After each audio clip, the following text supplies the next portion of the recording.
que antes de Mateo capítulo 16, verso 18, Pedro ya tenía un liderazgo dentro de los apóstoles. Por ejemplo, si vamos a Mateo capítulo 15, verso 15, y ahí lo puede leer Luis Toro, Mateo capítulo 15, verso 15, vamos a ver a Pedro hablando en representación de los demás apóstoles. Ahora, es importante entender que los 4 principales apóstoles eran pescadores. Pedro, Andrés. Tengo que decir algo, perdón, pero no me parece esto un buen punto, por 2 razones.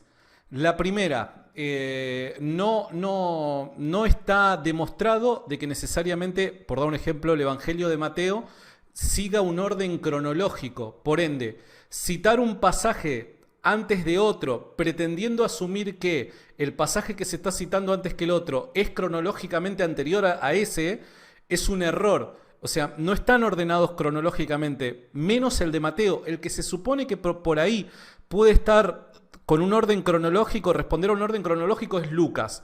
Pero Lucas, en sí. Mateo no pasa esto. Pero por otro lado, más allá de que Pedro hable porque era el líder de un determinado grupo, eso no quiere decir de que dicho liderazgo haya sido oficializado por el Señor, sino más bien hay liderazgos que son innatos. A ver, en la escuela, por dar un ejemplo, ¿no? Ningún alumno es líder por causa de que recibió formalmente dicho título por medio de la institución. Pero hay dentro del grupo de tus compañeros siempre hay un líder. Entonces, creo que el ejemplo este no es apropiado. No sé, es mi punto de vista. Pues tocaría ver, lo que pasa es que aquí sin un estudio bíblico sí es determinado, porque sí podemos usar a Lucas de manera cronológica para poder comparar a lo que va a citar ahí y puede hacer una aproximación. Pero igual, de acuerdo con el tema del liderazgo, yo creo que uno nace, ¿no? Eso es un don del Señor.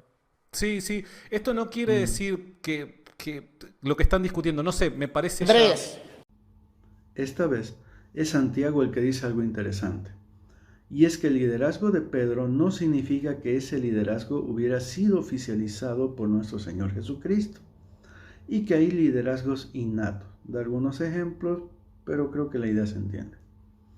Ahora bien, debemos entender que el estilo del papado no define al papado mismo, ni su existencia en la iglesia primitiva, como lo menciona el apologista Mar Bonocore. Por lo cual se debe entender que el estilo con el cual se ejercía el papado fue variando y evolucionando a medida que la iglesia ha enfrentado diferentes retos y situaciones históricas.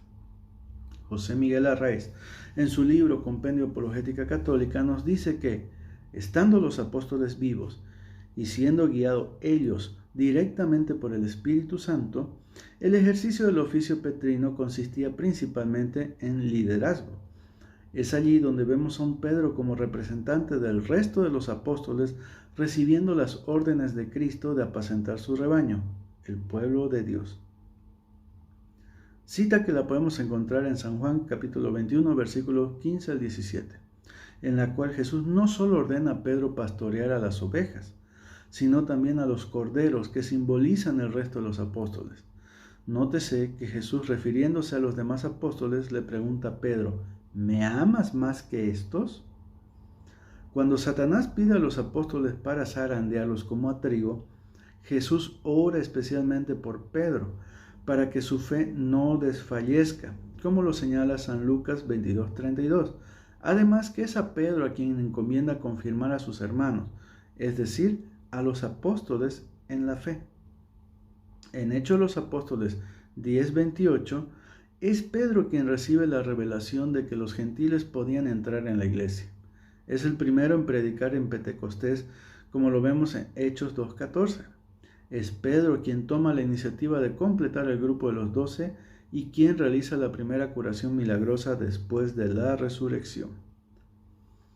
Si todo esto no es suficiente para ver claramente que el liderazgo de Pedro fue oficializado por Jesús, vemos que después de la confesión de Pedro de que Jesús es el Hijo de Dios vivo, con la cual había descubierto la identidad de Cristo, Jesús le devuelve el gesto y responde dando a conocer cuál sería la nueva identidad, el oficio para el cual le había escogido, entregado con un nuevo nombre al decirle: y yo a mi vez te digo que tú eres Pedro, y sobre esta piedra edificaré mi iglesia.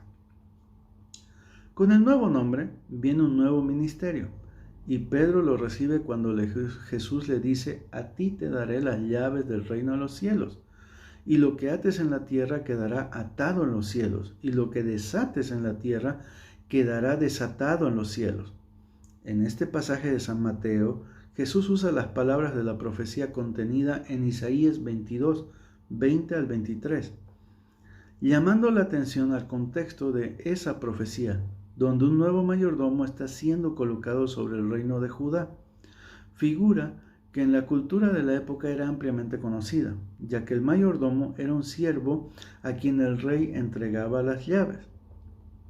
Podemos ver que el texto de Isaías nos muestra las funciones del mayordomo, que era un siervo al servicio del rey, con la máxima autoridad, subordinada solo al propio rey, y con un rol de paternidad espiritual cuando dice: será él un padre para los habitantes de Jerusalén y para la casa de Judá.